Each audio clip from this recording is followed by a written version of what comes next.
谁都喜欢听天才的故事。聚光灯下，他们是最耀眼的明星。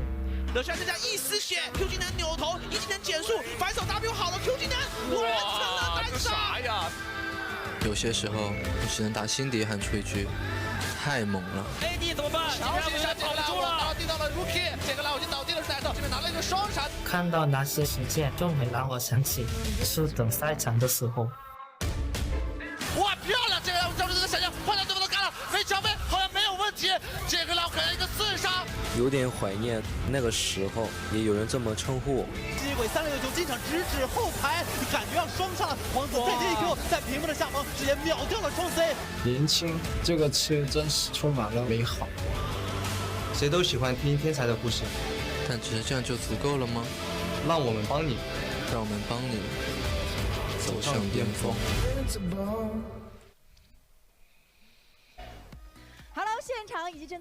Today we get to decide our second team who's going to be making it into the finals. Will the lane kingdom of IG stand proud, or will they topple to the rising stars of TOP? That's the name of the game today. Host Candace will be here in front of us introducing the players for us, but this is a matchup we've been waiting for a while, and especially after yesterday's series, we are so unbelievably excited. That was a tight 5-game one, and we're going to be hoping to see that repeated here today. The first team's coming out, of course, TOP. Going to have 369 in the top lane, XX in the jungle, Knight in the mid lane, and LokeN and Ben rounding out the bottom lane. Now, guys, this has been an absolutely fantastic season for TOP. Oh yeah, nobody really saw them going so far so quickly. This is essentially a new team we're seeing with top laner 369 right here. It's being a little bit shy in front of Candace, but feeling confident about their matchup with Invictus Gaming. He's one of our youngest players here in the LPL as well. He's only 17 years old, and he's had such an amazing split. You know, we've been talking among ourselves, and a lot of us think that he could be our rookie of the split. He definitely is mine. But they're going to be just TOP. They have a lot to prove today against Invictus Gaming, the reigning world champions, one of the most impressive teams, not only at the World Championship, but here in the LPL spring split so far. They're coming onto the stage, onto your screen right now. Top laner, TheShy, jungler, Ning, mid laner, Rookie, and AD carry and support, JackeyLove and Baolan. Your reigning world champions, the pride of the LPL. No one really thought that they would have the same performance here at the start of the split, but they did make it at the end, still securing that second place position into semifinals. And your man, the double MVP from last year in front of you, Rookie, he's looking forward to this matchup. He said that the opponent, Knight, looked a lot like him when he was younger, so that's going to be your highlight matchup as well. The young, I would say the young Rookie, Knight 9, the perennial Korean rank 1 challenger, really facing the master today in Rookie. This is where Knight gets to prove himself. The so impressive thing about these rookies, they have so much potential, they have so much to show, and we are going to get to see it today. Welcome to the LPL. My name is Matt Iberic Daniel. I am joined here by Clement Chu, and returning for day number 2, Tabe. It's so good to still have you here, man. Hi guys, I'm here to talk some of IG stories again. We'll save that for later, perhaps. But let's look at the story of how we got here. Take a look at the bracket, because JDG yesterday showed us they have exactly what it takes to be a finals contender. Oh boy, is Cap's actually a scriptwriter for the LPR or what? JD Gaming, the Dark Horse story continues as they take down their first seed in FPX to go towards the first finals this organization has ever seen. Coach Home really proves that he is a legendary coach, and this is the last challenge. Either top wins or IG wins, the last stage for him to challenge the legendary coach among the whole LPL. Let's talk a little bit about that matchup for today, because of course we will be going into IG versus TOP, and these are two teams that have a very similar style. A lot of them rely on their strong laning phases, their strong laners. This isn't going to be a necessarily super macro heavy game. That's not where the deciding factor is going to be. In my eyes, this is going to be early game tempo and all about laning phase. If you're looking at the 5v5 draft and trying to figure out what these team comps do in the team fighting stage, I think you're looking at the wrong portion of the game. It's all about laning. It's all about getting the counter matchups. All of these teams have great 3 lanes. We call them Trident teams that consistently win in all of their positions, and that's why there are top 2 teams in the LPL. And because of that style, because they rely so heavily on having these breakout players, their game times are not very long. 30 and 32-minute average game times respectively. These are lightning fast games. This is the rumble for the ages. These are our star players of the LPL being pitted against each other today. And in that vein, we have a little special fun surprise here. Now, Tabe, Clement, in front of you, you're going to have faces for all the players who are going to be, well, facing off here in this matchup, and we're going to go through lane by lane, starting in the bottom lane, moving up towards the top. This rumble, we're going to see who gets the knockouts. Who do you think is going to be the better player? Let's start with the supports of Baolan versus Ben. I'm going with Baolan. I think he had a better split overall, but I know Tabe has been on the same team with both of these supports, so you must have a lot more insights. Yeah, I would really like to put 2 of them at the same time because when I was a support player in IG 2016, when I was in roster, they are my support, and they are now evolving into monstrous supports now. And just now I heard the mic check, they're talking in the interviews. Ben Chinese is improved a lot, and the quiet guy Baolan now is also proving himself. His shot calling skills are very good too, but I still have faith in Baolan because he just won the World Championship. Okay, there you go. A lot of evolution for both of these supports, but going to be for Baolan favor for both of our analysts. So let's take a look at AD carry now, guys. We have, of course, JackeyLove and we have LokeN, but who do you think is going to come out on top? Let's start with Clement. All right, I'm going with LokeN in this one. I agree JackeyLove's a great AD carry, but I think neither of these teams are actually bottom focused, and it's all about who can play a steadier bot lane. LokeN is your perennial KDA king. He was your KDA king in 2018, and he's again in 2019 your KDA king. He can play very safe and allow the other lanes to shine. So I think LokeN has the upper hand in this matchup. We have a split desk here, so Tabe, how are you feeling? I think JackeyLove, I vote him because of his really good performance game in the last series against ATG, and also I see a lot of his feign carrying, and I really like, although he has some mistakes in the lane, he dies a lot, but in team fights he really showed us he has a really good capability to carry the whole team. But not only giving the pressure for Rookie to carry or TheShy to carry, he also tells us that the IG bot lane can carry the game. It's going to be hyper carry versus the solid bot lane there for JackeyLove versus LokeN. But let's take it down to the mid lane. This is something we got a little bit of a preview of during those interviews. It's going to be Knight versus Rookie, and it looks like, Clement, what are you going for, man? I'm going for Knight. I got the young one in my sights right here. When has Rookie made Korean Challenger top 1? I think you have to give this man his due right here. First game they played against Rookie, his debut performance when he's back on Sunni, he actually solo killed Rookie in lane. So I think this guy has the mechanics, he has one split to mature, and he's won a lot more MVPs than Rookie this split. Overall, I think he has had a much stronger performance throughout 2019. How about you, Tabe? Yeah, I know because you just interviewed him too. I was watching face to face. Yeah, I did. Yeah, I'm voting for Rookies because I know that BO5 is all about experience. It's all about your understanding of the lane, of the game, and also your mentality.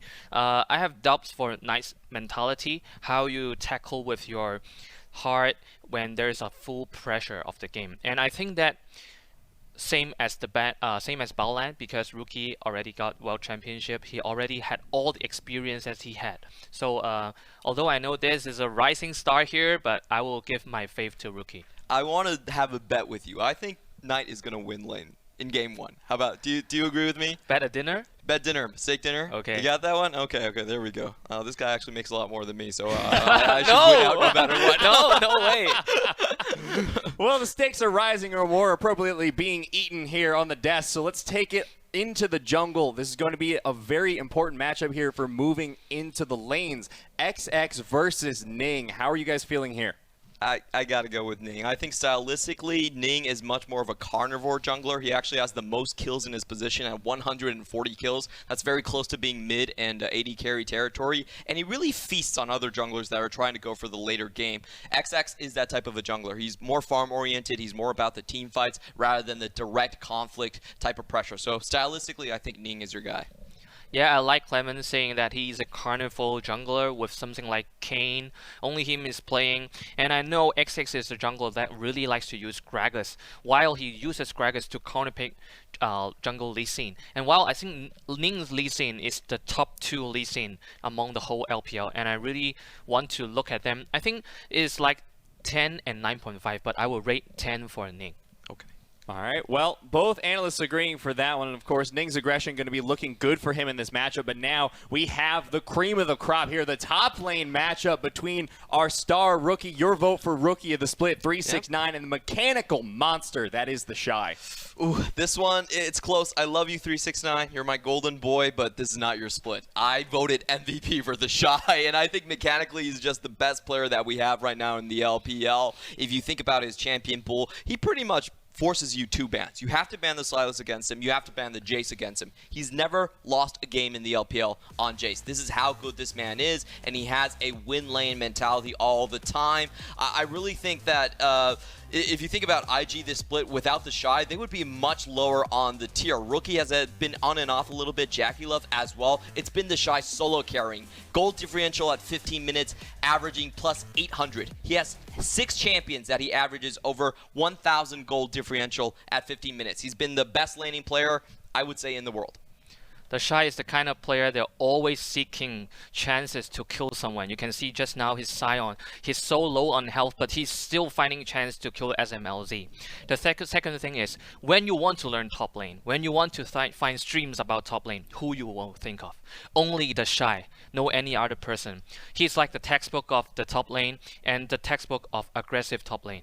So, okay, I think no one will reject my opinion. Well, we have full agreement there on the top lane matchup, so let's look at all these predictions here. Now, you guys are respectively 2 and 3 in favor of IG and 0 and 5 in favor of IG for your predictions. So let's see how that turns out into the actual matchup. Myself, I went for the IG favor, and turns out both of you did as well.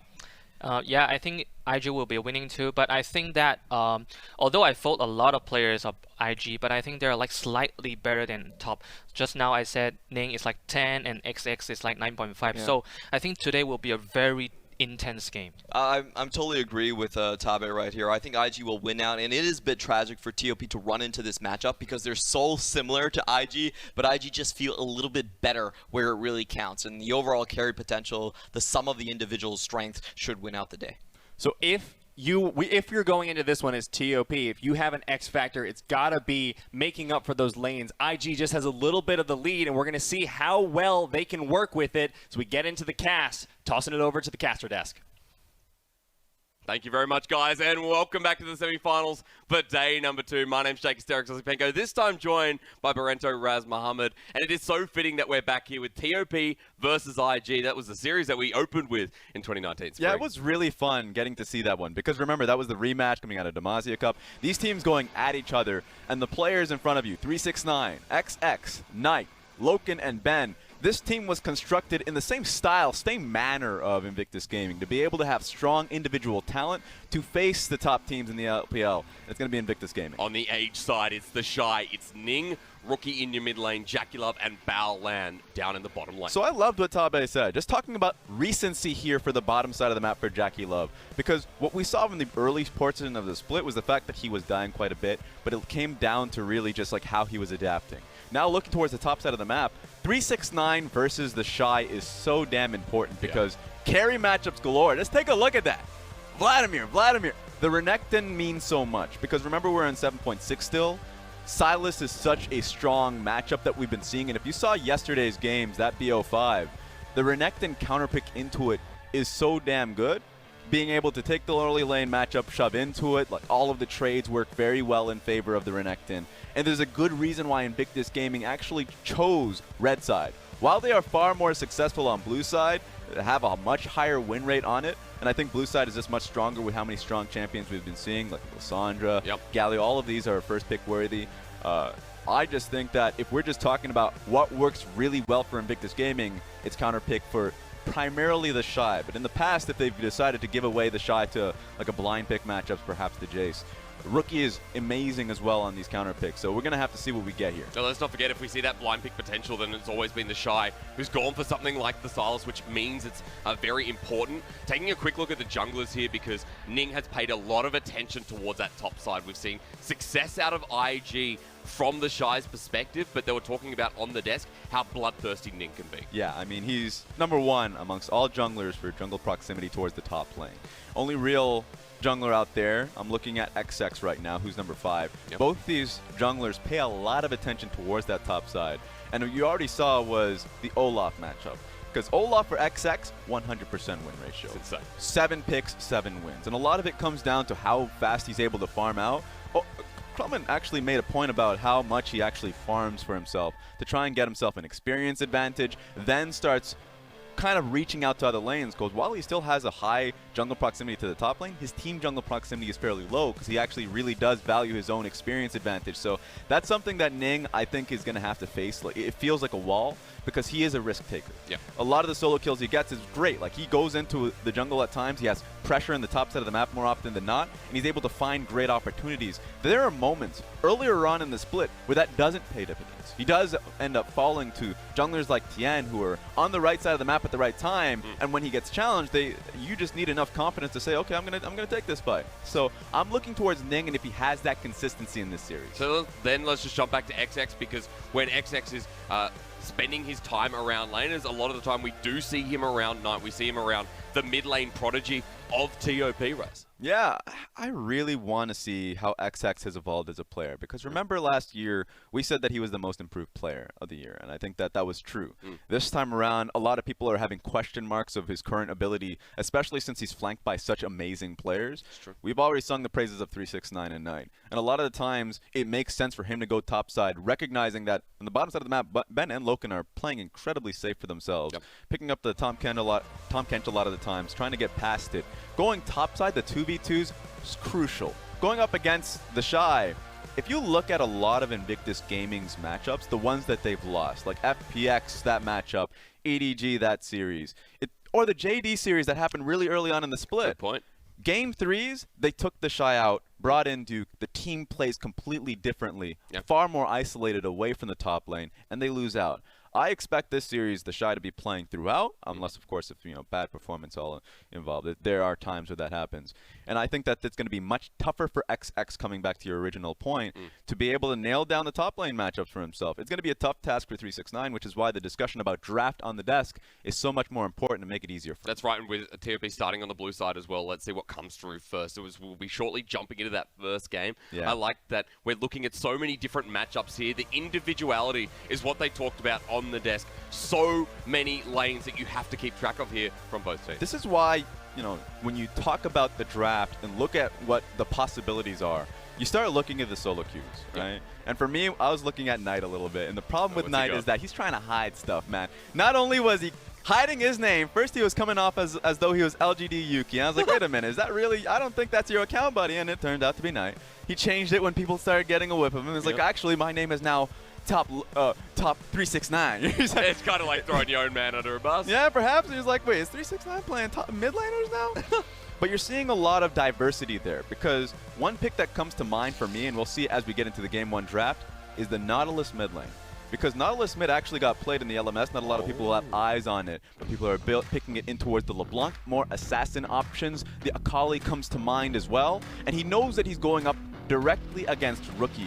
And so I want to see if he gets an opportunity to go. That's more of a counter pick, so we might not see that on Game 1. But hey, shutting someone down like Rookie, there is a big potential there to see it from a team like TOP. Individuality strikes in both these teams in semi-final. Number 2, or day 2 rather, strikes here for TOP and IG. Standard bans across the board, but you're seeing the Talia from IG side. You're seeing the Brom and the Tahm Kench aimed at Baolan, while TOP lock down their bottom lane. The Kalista immediately sings a lot right now, because for TOP, they faced challenges when they went up against EDG in the latter portions. I think it was around week 9 in the regular season. When they faced those challenges where, LokeN and Ben got just completely rammed in the laning phase, they started to heavily prioritize that. Even showcasing that, hey, in the last series when they went up against Sino Dragons, we have options to playing through bottom lane. Perhaps in game 1, they give themselves a strong matchup, Kalista and Thresh perhaps, and they start going in it. Because remember, Ben is a fantastic Thresh player. Yeah. It just takes that one game to really showcase it. Look at the support bans that came in through from TOP. They banned Morgana, Tahm Kench, and Braum. They don't want none of that. Yeah, that's right. Morgana getting taken away has been a big one here in the past couple of weeks here for the LPL. We'll digress forward because you mentioned the Thresh before. There we They've go. Locked in for Ben. The bottom lane starts striking. Right off the bat, because the questions came down for JackeyLove and Baolan. They are risk takers, and while it worked out when they went up against EDG, it's been failing a lot.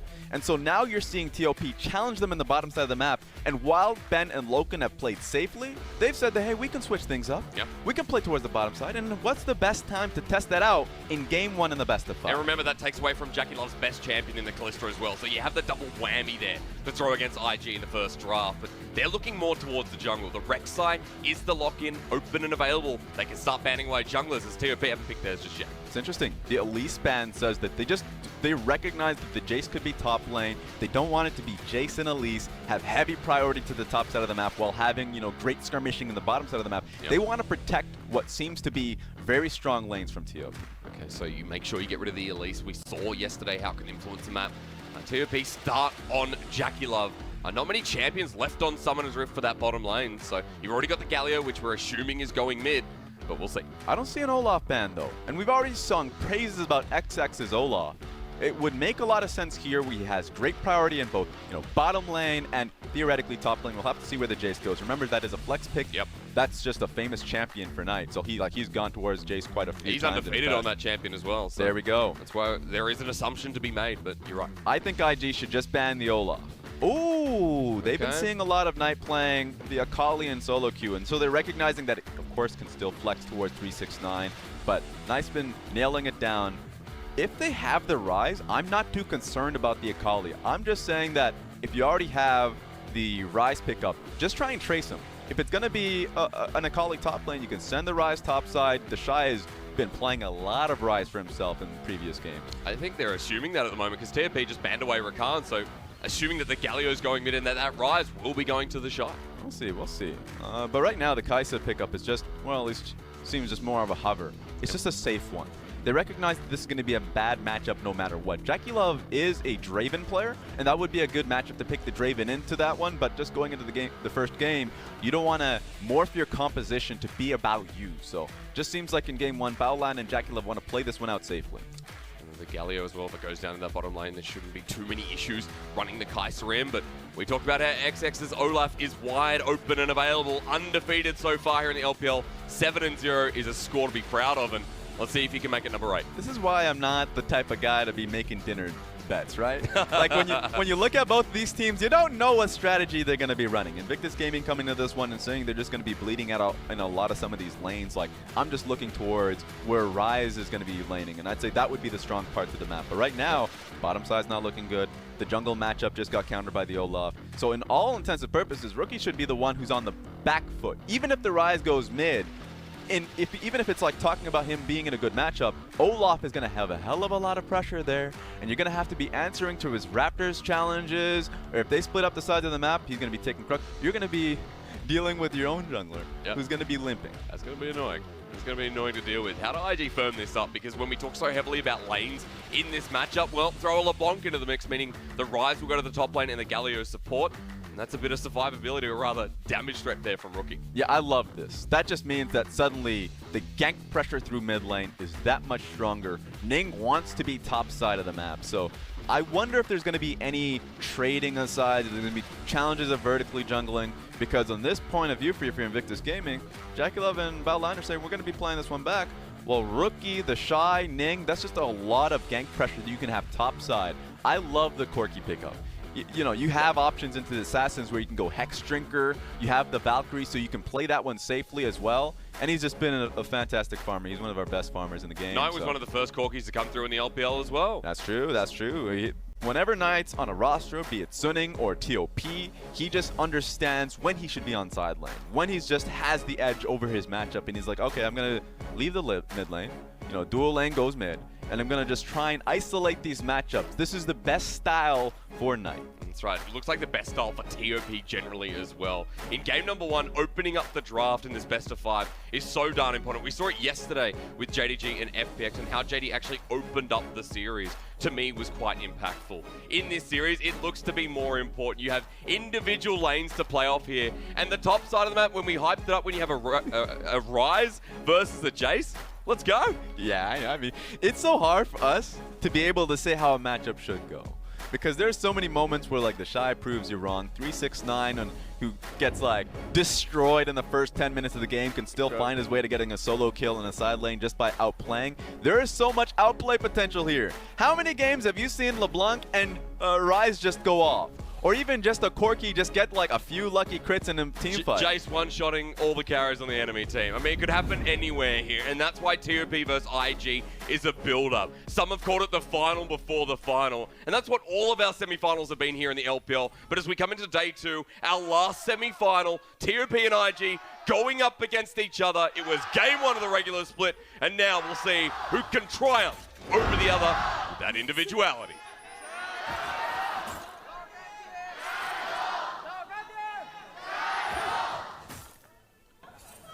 This is an aggressive start here from TOP. Speak of the devil, yesterday this was just the move from FPX, but right now straight to the blue buff. So this is the point that I made coming into this, the possibility of just looking for a vertical jungling. Yep. Remember how TOP got completely smashed by EDG in the regular season when they were coming into the playoffs? It was because there was, you know, enemy team forced vertical jungling, and it was, you know, the duo lane just outright smashing Ben and LokeN. It wasn't even like they couldn't do much about it either. Yep. In the same matchup as well. Because even if they play safely, they're losing turret plating. They're losing gold no matter what. So I want to see what we get out of Invictus Gaming. If it, you know, last series was any indication of what's going to happen today, you got to see what was flawless in the yesterday, trying to challenge vertical jungling. So he goes from buff to see if he can stop you. I mean, if XX is just going to start on your buff, you really don't have much of an option there. That's right, maybe you can look for the contested Scuttle Crab. Ning starting on the red buff, XX is here as well, and the vertical jungling has begun. Now, we talked a little bit about the bottom lane matchup and how it was a winning matchup for TOP, and that just makes it look so good here for XX to kick things off. Even LokeN has cleanse in this matchup, so it just makes it so even that one Galio taunt that you think that can turn the tides in a 2v2 doesn't matter nearly as much. Of course, both supports running Ignite, and I think the most important one as well is just the heal coming out from JackeyLove. It's going to be hard to really time your heals if, like, you know, Ben ends up getting the hook on you and starting out with the Ignite, then he really just nullifies with the Grievous runes coming through. So already starting that one off really well. That's super rough. Ben started with the Flay as well, and the auto attacks just hurt JackeyLove. To walk back in this lane means punishment or maybe even death. Ning's still going to ignore it, though. Of course, he's gone for the top side of the map. Red side, Rek'Sai is such a pain in the butt for any top laner. Like, just being able to tunnel past that thick wall of the top lane, he can just cut right through the blue side jungle and make it hard. And one thing you saw yesterday was Gimgun on the, you know, the Kennen, and so you actually you can't dive me because I still have that stun. It's so much easier to dive at Jace, but we'll see another opportunity here. Oh, let's try and go. get something done, but a Death Sentence lands in the bottom lane, heal and flash as well. So we go to the top side of the map, and Ning is found 369, that's an easy kill. It goes to TheShy as well. Not good. XX needs to respond, so he goes in the bottom lane into Baolan. The Ren takes him down into Flame. The flash, they trade off. Even better for Invictus Gaming. So much better that JackeyLove was the one that stayed alive and could pick up that entire cannon minion wave. So that was rough overall. TOP made the right call to look for the dive. I just think that JackeyLove and Baolan played that out well. Yeah.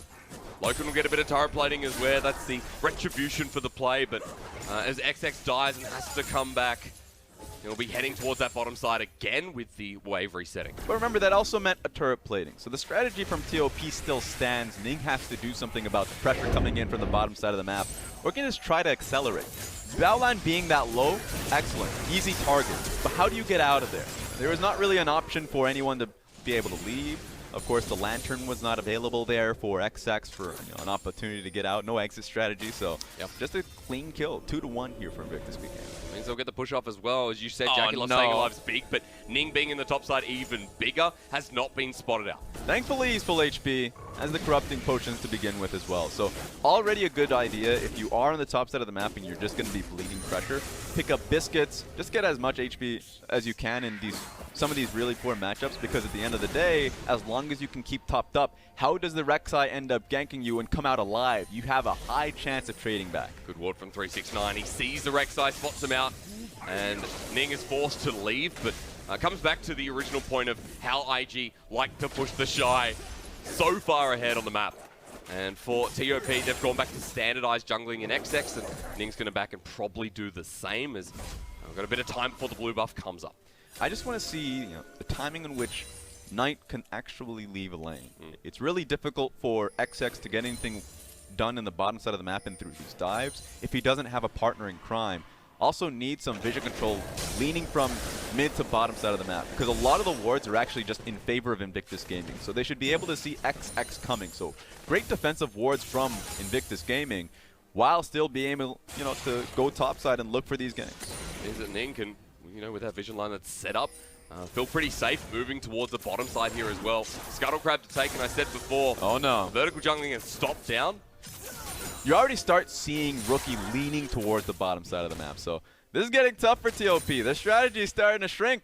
Yeah, JackeyLove Baolan can move back to the river, being this even in the wave, but XX is sitting here waiting. Control means he's not going to be spotted, but they're playing it super safe in this lane. How long has he been in there? Let's see if this turns into anything. Let's go! go! They spot him out, doesn't take the engage. Ben not in the position to land a death sentence. Yeah, trying to play it all the way back, just trying to feign that there's no pressure coming through. Okay, Ning sees you. There's the tremor sense. I think XX spotted him out as well. Pings are going down. But remember, LeBlanc just got the shove in, so now it should just be a 2v2. XX knows that this is coming. Yeah. Ning's a level up as well, just to be granted, so there is more potential for damage. XX is going to back away. He's waiting, trying to play the reactive gank. Playing this one incredibly smart. One thing that I've recognized from TOP is that in their last few series, especially the one versus Sino Dragons, I think that one speaks volumes. Yeah. Because I thought Sino Dragons came into that series incredibly smart. They came in with a great level 1 strategy. Oftentimes TOP actually started a few steps back behind in what their composition was trying to achieve, but they found creative ways back into the game. 369, finding teleport options in the bottom lane. And then there were times where XX chose the best gank opportunity. And I think that's something that a lot of people kind of miss when they look towards the stats for XX and say that's not nearly as good as Ning at times, and the jungle proximity doesn't showcase itself. But if we're just talking about pure efficiency of when he finds his ganks, he gets the kills. It's also for TOP, I've noticed playing around the lack of information sometimes can be some of their strength, as Baolan just gets hooked in once again. Now, you look at this roster of TOP and you say, all right, cool. Everyone playing their styles, but in the mid lane, Knight's starting to lose some of these trades. So the Rookie versus Knight matchup, not looking so good so far. Almost got that chain. If he was able to land the chain, that's just Knight wanting to leave. He already chugged his corrupting potions. I guess he was trying to find his way out. So let's just hope that's a good back timing from Knight. But we're finding our way up top lane. 369, I think you need help. The shove, the shy flashes in. He's low health, trying to bait him in. Chilling's playing with the flash on Burrow. They jump on top. 369 wants him but can't find him. The corrupting potion was ticking away. Found that time to get the last auto attack there. So TheShy comes out ahead, and he's about to push a big minion. And remember, 369 doesn't have teleport. That's not a cannon wave as well, so he's just going to lose the full wave. For what it's worth, he hasn't actually leveled up the Realm Warp anyway, waiting for that level 11. So going to be walking back to wave. Denies a couple of minions, and TheShy is ahead. Ning is even ahead here in this jungle. And just that hurts for Jace. Anyone who plays Jace knows that if you end up falling behind in these matchups, even once, yeah, exactly. You don't really have a way back into the game. It takes a lot of time, so you just want to be farming up. So every single time he walks up to the wave, he gets just throttled by the Rek'Sai. So it's just been good pressure here from Ning, and it's just been also incredibly defensive on the bottom side of the map, so the wards are just doing a lot of damage to XX, trying to find wave bot side. XX now towards the top side of the map, seeing if he can mitigate some of the ganks that are coming through, but there is a dragon open and available here if Ning chooses to take it. Cloud to start us off. IG already have the gold lead on their back as well at 8 minutes in the game, so good pace here for Invictus Gaming. What I would like to see coming out from XX, because Knight picked up his package, he also has his Hex Drinker, so he actually has a say now of where XX should be. Being able to apply pressure to the bottom side of the map and make LokeN and Ben relevant in the composition. It's just so much harder because even with that window that he had, XX was top side of the map, didn't really get much done. I guess handed blue off towards Knight. So now if he goes back to the bottom side of the map, Rookie's going to push him in, find a good back timing, and the control wards that have been on the bottom side of the map since the beginning of the game just stay there. Ning, however, looking towards the top side once again, sneaking into this lane. 369's had enough. He's 0 and 2 already. No. And this is not going to be spotted out. This is one of those 0 and 10 games, man. Oh. And it's not of his own doing. 369. He's like, trying to play it safe. Where's the jungler?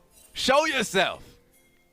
Where are you? The Shy's already a level up in this lane. Remember, no warding to be spotted out, but there is one if he goes in the first rush. And my friends, Ning doesn't leave. All right, when he's in a lane gank, he just doesn't get away. He really doesn't. He finds the Umbro once again. 369 does not have a flash. Not fair. Ning will pick up his second kill of the game. That's the third death of 369. Another wave completely denied. So this is just painful to watch. I'm sorry, people out there, that you have to be able to go through. You're feeling the pain with 369.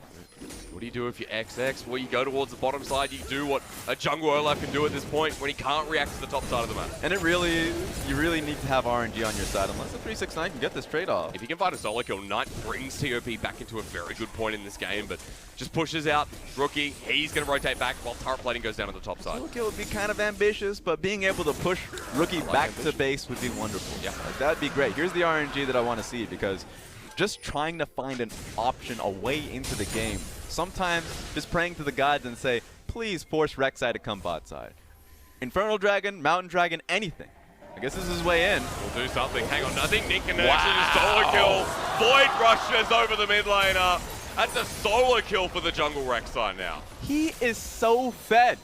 Actually, what can you do against the man? He's already picked up Warrior Enchantment. This next back is going to give him something special as well. He's just on a roll for IG. This is when draft at this point doesn't matter, because the Rek'Sai, or at least the Olaf that was picked into the Rek'Sai, traditionally does quite well. The stats are just in favor of Rek'Sai now.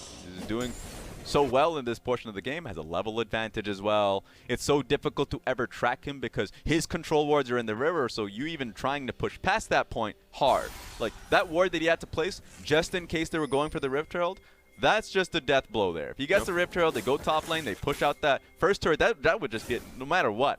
Rift Herald would just take the top lane tower, and then suddenly you have no idea where TheShy is. You can push the wave and start roaming either through mid lane, or just look for a bottom lane gank as he's done when he's on the Scion pick, anything that can force engages. Because Rise right now backing already has his first item, and it's going to be very penalizing if TOP find that fight with the Rise in it this early on. Remember, he has Comet here in the Rise, and Ning, actually for the first time, going to run into XX. The first time this game, we might actually see an engage with both junglers involved. All right, this is going to be a full committal. See Kai'Sa coming in too, so Invictus Gaming are prepared for this one. Death Center's just landed out. There's a Shock Blast combo, but of course 369 so far behind that Rookie takes it and really doesn't suffer at all. XX, however, takes the chain lashing and goes to half health. Control ward where Rookie is sitting, so he can just keep looking for any bit of chunk. He gets XX or Knight again, then they just have to completely concede this top side. Vision completely being denied here as JackeyLove has now moved over. TheShy's still here as well, so not technically a lane swap. We just got the 80 carry and top lane ready to get first turret. Literally just traveled 500 miles. JackeyLove just made the beat one. Okay, here we go. In 369, like I said, not a threat. Looking to engage him, but the Acathian range just pushes him to half once again. He's going to back off. This is too much of a threat. That's the thing. This is the Invictus Gaming special, because their whole goal is not to look for the kills post-laning phase through their lane pressure. They're essentially pulling you around, saying you have to defend your top lane turret, mid lane turret at the same time. While really the goal is to get the Rift Herald, the major objective behind everything, because the best defense is a great offense. If you're just pushing so many times, then what chance does TOP have to really face you? They're so impressive. I mean, LokeN's just been real warped on. The death sentence again going short. There's first turret going down, nice and early for IG while plating's still available. And remember, Ning just got the Rift Herald, as we've been talking about. He can drop this mid and get the maximum value out of it before plating disappears. You can already start seeing JackeyLove and Baolan rotating to the play. They have to make a response here. Will not take tower. I do not think that's going to be the case, but that's going to be a hell of a lot of gold coming through. And look how many members are there to absorb it up. 80 for each.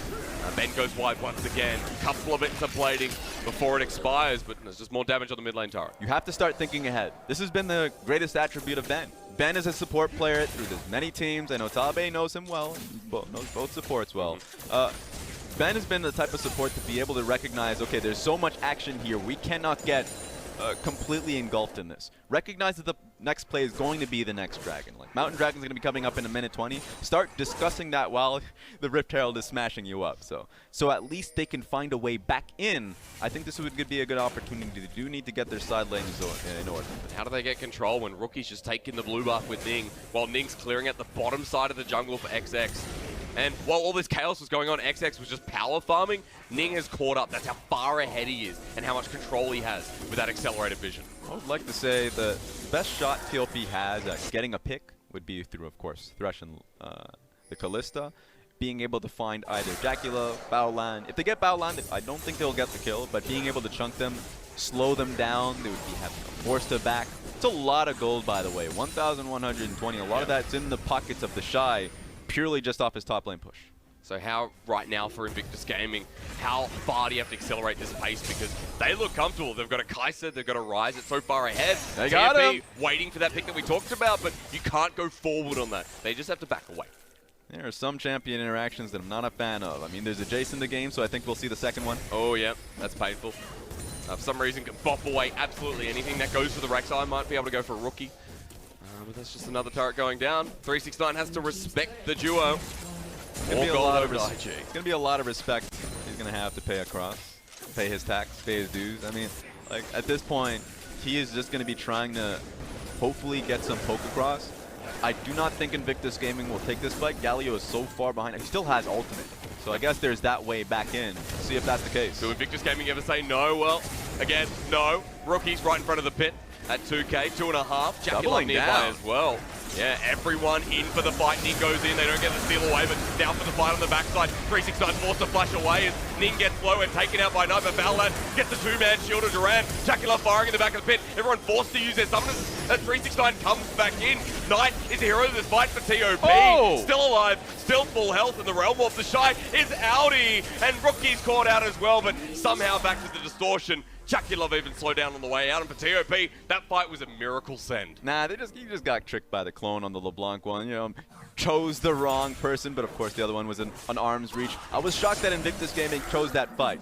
They didn't have the setup there, and the support wasn't there as well. Just doubling down through the teleport, and ultimately is TOP finding a way back into the game. I was going to ask you before, what happens if TOP can't find their miracle pick, can't find the fight and early skirmish that they need with this composition? Well, someone like Knight, good scaling potential on the Corki, almost has that first item after getting sidetracked by the Hex Drinker, and in this fight was a big deal. I love the call simply through XX to say I'm not taking that threat. I want to be able to double down. If we just stay inside the pit, we can force down anyone that comes through. Because the majority of the gold is on Rek'Sai. And Rek'Sai, if he goes in, he gets bopped up. So easy to be able to just nail him down. Knight also just goes over the wall there, so he has the terrain to play through. Just a smart fight from TOP to come right back in. It's not like Rookie or TheShy have big CS leads in lane. They got the help of Ning, but he took the majority of the gold. So those first items were just getting built up, but now fully completed. And Knight, after that fight, has a Trinity Force on top of that already built Hex Drinker. There we go, man. I think at this point, if you're TOP, you just want to look for splitting sides. I like the fact that you're seeing Knight go towards the top lane. He won't be able to take down the Ryze in any sense, but being able to eat the wave is always good because he gets the full experience, can find himself getting towards his rapid fire cannon so much sooner. Hex Drinker stalls that out just a little bit, but of course, as long as they have time, then they can be able to do it. It just really means that he needs to rotate to be able to defend this mid lane push that Invictus Gaming keep forcing on them. That's right. So far, it has been a bloody game. The stat you're looking at before was bloodiness at 15 as far as I'm concerned. So Invictus Gaming, it continues to drive forward. But slowed down by TOP, as we mentioned. You're mentioning rapid fire cannon there for Knight. Of course, that'll be the next build path, but for the Corki, has maintained so much stability here. When TOP, it's been chaos in other lanes. I always wonder about the item choices, because if you're this far behind, or at least getting pushed in consistently, I've been seeing Static Shiv come in so you can at least get an extra push-in wave before you come in and help your team. So it's nice to be able to get more rotations there for your squad, and of course it's an extra bit of damage. It's always nice to have. But of course you lose out in the range. So I want to be able to see what TOP can do, because right now they're playing well defensively. Yeah, they really are. Strong from them. Finally being able to clear out some of this Riverside vision that's been haunting them all game long as we move towards that 20-minute mark and towards the first Baron of the game. You got yourself a nice lead on LokeN in the lane by about 10 CS, but the kills distribute that very differently. It's actually even in gold, to be surprising. Righteous glory there for Rise. A lot of it from Invictus Gaming standpoint. Ever since that fight, they've just been trying to get to their item break points. Yep. JackeyLove seems like he's fairly close towards getting his Rage Blade, which is nice to have. Getting your 2 items back means you can actually take the fights, and XX is going to be the person you're looking towards.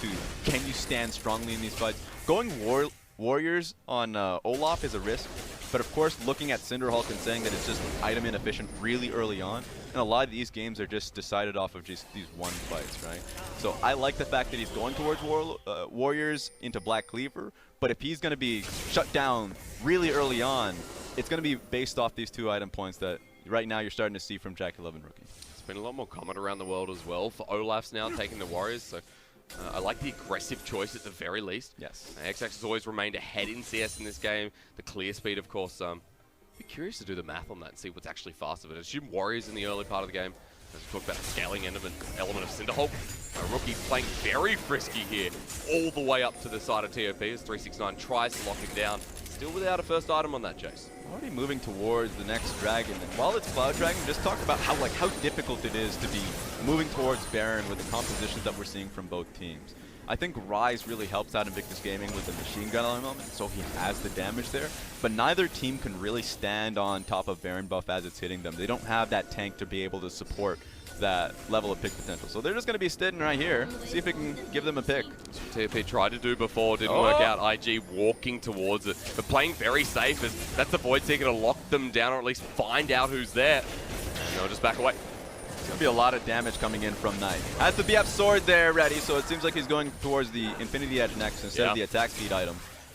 Which means that you got to respect that, man. Maybe he gets his crit off if he finishes it up. That's right, he's already bursting down Rookie. I mean, Rookie cannot face him at the moment. He's still the hope here for TOP. Waiting in this brush, IG eventually going to get towards the river, but slowed on down here by TOP's movements, while TheShy just hits up this Cloud Dragon, tries to reset, and I'll see what comes up next, because TOP so far picked up the Elementals. Roll that dice! And now, the Mountain's coming up. That's going to do really good for TOP. I think he should be able to get packaged the next time Dragon comes up, and if that's the case, then you have double Mountain Dragon. You can play around Baron buff a lot more, consistently. Yep. They were afraid of trying to just be on Baron, play through it for a lot longer, but if they have the ability to clear through it pretty quickly while having the Callista, so like how do you challenge that question mark that IG will have? That's really good for TOP. So suddenly, they're saying, okay, we'll play towards bot side. Have some wards on Baron buff so we don't get it snuck against us. But as long as we have the wards there so we can play with our Callista and Thresh hooks, try and see if we get a pick while next Dragon's coming up, it's a viable strategy. Easy to maintain vision in the river as well with the Sentinels that LokeN can deploy. He's shown us that in the bottom side moments ago against TheShy, as he's just moved to the bottom side of the map, trying to split up the map a little bit more for IG as the 1-3-1 now in effect. Got a lot of time on their side in the slower paced game that IG play. Looks more beneficial for 369. Remember we were talking about safety here, Raz? Well, this time we're not going to see it. XX over the wall looking for Rookie, but he has to just sorts out the jungler. Saves his top lane, and 369 did not want to die again. He went in just because he had XX. But if you're just talking about how Knight and 369 fare up against TheShy and Rookie, TheShy and Rookie just have the experience advantage. They have the 1-level lead here, so they can just look for these opportunities to get the kill. And 369, even though it didn't turn into a kill, it turns into him having the base. So that just means that they can find the opportunities to place down more control wards topside. It's actually TOP getting more pressure there just because Thresh is in the area, but you just got to watch out there. We'll see, because it's still hovering around the top side here. 369 back to the bottom side to split out the farm. 40 CS behind in this lane, 2,000 gold behind of TheShy, and I'll say it's been a pretty quiet game for TheShy, but that's because OnRise doesn't need to do anything more. He's already got his 2 items, and he can safely sit here while the rest of TOP look to bait out the pick from IG. Get out of here. This is a much slower game that we've been kind of expecting with TOP versus IG. They're incredibly respectful teams, and that's the adaptation that I love from TOP in particular. Yeah. Because what we saw in the first 3 weeks from TOP was them just smashing laning phase. I think even in the series that they lost versus IG, they were the team that was like, well, we win quick and we lose quick, right? Teleport into the back lane, maybe we get another team fight win just based off our raw mechanics. But they respect IG's mechanical outplay possibilities. So they're not willing to make that extra bit of risk when they can just play to their comp. Say that, Knight could just be able to pick up his second item, try and find opportunities to get either, some poke damage on JackeyLove and Rookie and change the tides of the battle. We got a good look at this when TOP went up against FPX in that game 3. Very paced out, very calm TOP that deferred them from other parts of the split. Right now, that patience is still coming through. 24 minutes in the game. Mountain Dragon will be coming up in about 3 to 4 minutes. Now still around the Baron, making sure that IG do not have full vision control. I love the fact that IG are just, even though the Colonel's not, he sees my way on this one as well. Okay.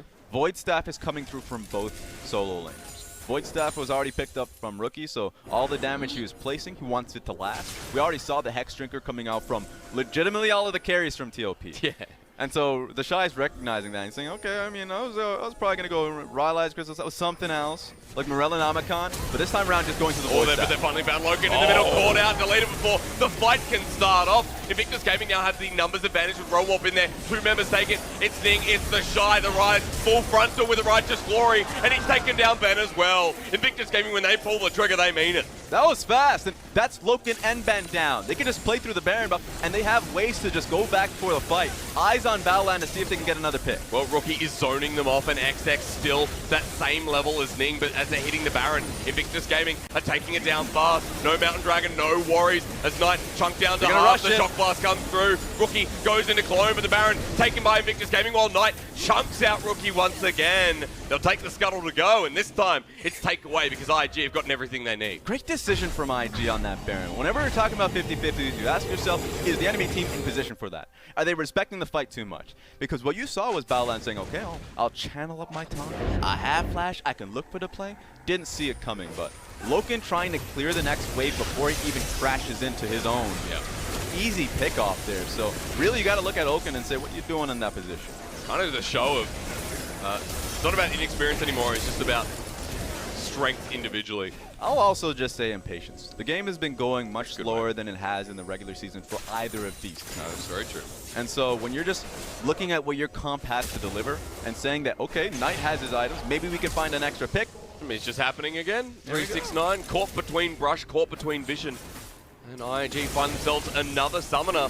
Backing away from the bottom lane, a Mountain Dragon to be secured, and XX is a little bit slow to the party. Looking for a steal here from Knight, but the missile barrage not aimed at the Dragon, instead taken away as JackeyLove has to escape as well. They're going to be forcing IG away from the mid lane. They already had the mid lane push. It won't turn into anything, unless if the poke comes through from IG, but just a good way to essentially say, IG, you need to respect our champions, but it's not turning into anything. Invictus Gaming are just getting more. The team fight, the Baron, they can go back in the lanes. Bot lane is looking good for them as well. They can just go straight towards the side lane matchups and immediately, or at least the side lane, and immediately pressure the inner turret. Because for IG now, just going down the mid lane instead. This is going to be pretty hard for TOP to contest. Knight, of course, relying on the wave clear in the level 15. Rookie goes forward, almost takes LokeN with him, but here comes Ning, the Void Rush, secured, goes golden with the stopwatch. He'll be played back, but you know what? That's Ning style, 1 for 1. IG say thank you. He's just looking back to his team. Anybody can help me? Do we have a threat? Not this time. Rookie's still at half health as well, but wants to find another pickoff. All right, well, they still have pressure here. Losing a Baron buff, you always say that's going to suck. Like, what does that turn into? But that also means that LokeN, a primary wave clear for their squad and carry, just says that TOP now they know they cannot fight. Rookie's still back in for TOP. They're confident they can stay here, but Knight shouldn't be. He'll take the Dark Passage away, and for the IG Baron, it continues forward. XX almost gets bursted down as well. All the while, 369 is trying to get something for his team. He knows that he can't fight with his squad, so he's like, maybe I can get some chip lane on top lane turret. Just completely negate some pressure so they can't just go off towards top lane and start to focus the top lane inner turret. That's a good decision. I appreciate that, and his team recognized that and said, well, we're just going to give away the inner tower. We already lost a man on that one. Just take a look at the very beginning of this play, because when moment you see Rookie go right in on you, you know that he has kill potential. I was just surprised that Ning followed up. Honestly, even with the extra lifesteal that the AD carry had in that position, LokeN certainly wanted to go back to the base. He did not want to stay in the area, and I just thought that they got the job done. You didn't have to put in the extra member to get the kill, but you know how Ning operates. Yeah. In and only in. You know how IG operates, for that matter, as well. Yeah. They'll continue to make a play. They'll continue, if the decision's right or wrong, they don't care. They'll do it. And for Ning, it's a 4-2 and 4 Rek'Sai, so why not? He has 2 items, feeling pretty confident. And for IG, for that matter, they've had the 5k gold lead for a while. The Baron buff has come to an end, and Being able to push down 2 mid lane turrets has once again opened the map up. You got Notion Dragon coming next, and TFP like, we don't want that. So let's just try and get the dice rolling, but it's a bit too late. They're a type of team that, even if they're even in gold, they look towards how the lanes are being set up. And that's their way they find themselves having their advantage. And already looking towards how, you know, Rookie is leaning bot side, playing towards TheShy. They were just saying, just in case 369 is there, we can look for a kill. So the lanes are certainly in Invictus Gaming's favor. And the composition means that, you know, if TheShy is trying to look for a mid lane fight, he has the chance to do that. There's just no wards there for TOP. So a lot of kill threat here from Invictus. So dangerous for TOP right now because there's all the gap closed in the world. And TOP are never safe, even from a brush away. People like Rookie, Ning, and even TheShy with the Righteous Glory onto 369, looking for a solo kill. What Rookie interrupts, never mind that because the kill's already gone down. And Invictus Gaming charge on in as the AoE from TheShy starts knocking down doors. Rookie joins the fight. We find LokeN in another tomb. Ben also goes to the funeral. For TOP, they only get one, but IG wipe the blue side. TheShy knew he could take that fight. Still held on to his flash on that one, and he was holding on to his Seraph shield just in case it got to the latter half of that fight. So they drew that one out. It's like, my team is coming. They got the killing blow now. For Invictus Gaming, remember, no domestic title, but they're world champions. And in this first game, they played like it. They'll jump on the Nexus, and they'll jump on this series hard with a 1-0 start. This looks identical to week 1. The last time they faced, it was Invictus Gaming just stomping them in clear fashion, slow as well. When Invictus Gaming wants to play respectful, they play respectful. And the Baron opened up the map to allow Rookie to just go off. What a different series from yesterday as well, being that IG, TOP, both respectful teams in their own right, but Ning's early game just came through like a rock. That's why when I look at the best junglers right now in the LPL, I look at two people, Karsa. Yep. You look towards I already talked about it. I'd say XX is like top 5, but certainly Ning is number 2. I think Ning has just been solid, and in his best moments, he's certainly the best in the LPL in the world. Remember, he's our world's finals MVP. That's right. And Ning showing a good case to set himself up here in game number 1. It was on the back of going up to the top lane, and the focus is where we thought it would be in TheShy versus the 369 matchup, and the 369 got absolutely bullied there, Raz. Yeah, and this was insane to just look at the matchup and say that I thought that this was a good draft from TOP. So did I. Primarily giving the advantage to XX, the jungler that he's had a 100% win rate on, has the ability to clear out, had the counter matchup on that one, and so should have helped out the top lane. Yeah. But it was easy ganks on the top side of the map, and even the dive that came through. So TheShy and Ning work so well together, and they keep getting those advantages. Even for TOP, we're expecting the bottom lane after the vertical jungling started with the Olaf. XX picks up his very first loss on the Olaf as well there, Raz. So 7-1 now. Not the starter playoffs that you want from TOP, but still a competitive one, no doubt. That's game 1 over to IG, so we're going to throw it over to the desk for more. Thank you, Hysterics, and that was certainly a game 1 to start it off. IG looked so incredibly strong from that, but before we even talk about the game itself, we had a few questions about it going into the draft itself. Yeah, I would say that both me and Tabe actually favored the right side of the draft a little bit more. We felt like this was more flexible of a draft. They had more win conditions. The scaling was on their side as well, outside of the Corki, of course. And I think it's pretty obvious that the red side strategy for Invictus Gaming is still all about giving TheShy the counter pick in the end. Most of the teams in the playoffs that we've seen since Silas is a must ban actually prefer the blue side, but IG is going against the grain, and they're picking red side for the most part, and it really showcases what they want out of it. I really think that Top lost the draft a lot. Why? Because they banned 3 supports, Morgana, Tom Kench, and Brom. And with the presence of jungle Olaf to dive under the tower, they got trade 1 by 1 by Kaiser. Kaiser got the kill. So that means with the presence of Olaf, you ban enemy 3 supports, but you still lose the tower dive. This is the first thing. And the second thing is, when you want to pick Kalista and Fresh, and at the same time picking Jace at top lane, there are 2 side lanes that needs jungle presence, and 369 wants to play aggressive. He doesn't want to pick Jace and play like Malphite. Yeah. Yeah, so he's dying a lot, but he can't do anything because it's Jace. So I think this is a really big mistake. I think a better way to adjust the draft is to put Jace at mid lane and pick a pretty safe top lane such as Cannon. Yesterday, Jim Goon's Cannon was doing really good, and also that will help the whole team's AP damage. I actually agree with that a lot, and I actually think that the Corki pick was a little bit out of sorts with the rest of the team. You have a late game scaling option, and all the rest of the team wants to go forward all the time. And with this draft already settled, we agree that IG, we felt like, had a stronger draft. Going into game, I actually want your opinion on this. I actually didn't like the vertical jungle that they started with, because I felt like the vertical jungle really set up Jace for failure. You think about Jace being left alone in the top side, and you're like, that sounds pretty iffy. So if you were a coach and you were coaching TOP, would you have called for the same vertical jungle play? You know, this type of vertical jungle playing reminds me a lot of TL. I think they are like the first team playing a full bot side jungle, like invading enemy blue, getting the Grump, getting the wolves, and play bot side. But this is only good when your jungle have crowd control, such as Camille, Elise, and Gragas. Something like Olaf, just now we can see that when you try to dive at enemies Galio just simply taunt you, E you, and ignite you, and AD can... And the thing is, you cannot flash away. Yeah.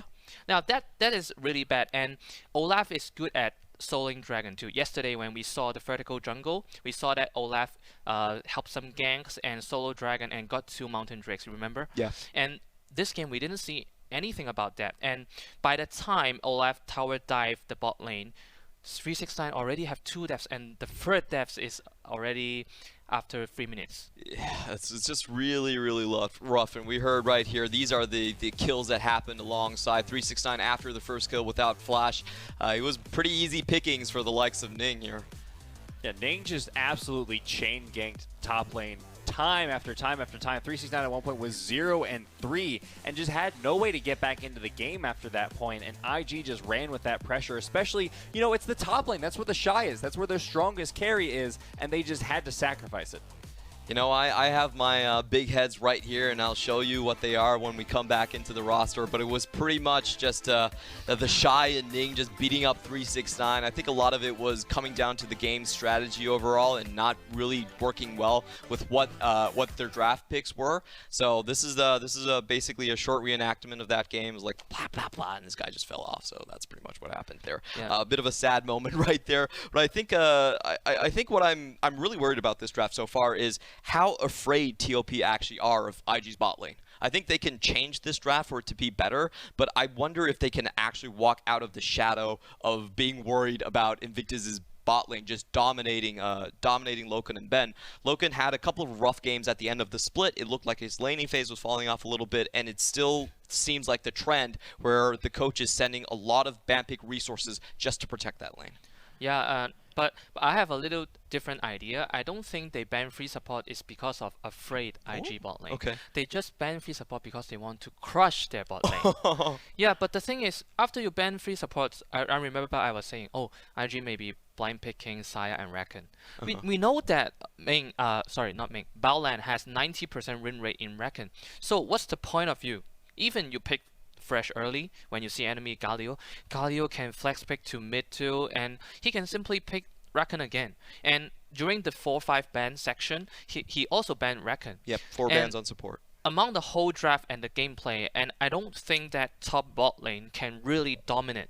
So I think if BSYY, coach of top, wanted to play Jace top again, he should pick something safe for bot lane, such as Ashe, Tomkench, or remember yesterday, Pharros. And Pharros or Fiddlestay, something that Ben can roam. Yeah, they should learn from JDG's bot lane yesterday. But I think that also gives up like a big issue though, is that if you're playing safe bot lane, that means you have to contest in the top side. Are you willing to do that though? I think that's always the big question when you play against Invictus. Just now I saw 369's expression. Yeah. He's like this. Yeah, like if the player is like this already, if you are a coach, you need to tell him, hey, I know he is TheShy, but you are 369. Just do it. Just do it. You have to do it if you want to If you win this, not you watching his stream, it's he watching your stream. Oh, okay. Yeah, I think really if he wants to play top side again, jungle just don't do the work vertical way. Don't do vertical. Yeah. Okay, there we go. And that was the big problem. I mean, that's how That's how Ning ended up getting that game. He did end up being our MVP, but we'll be back in game number 2 in just a few minutes. Hopefully, TOP can make the adjustments to fight back in this series, or IG will take it to a quick 2-0 and match point.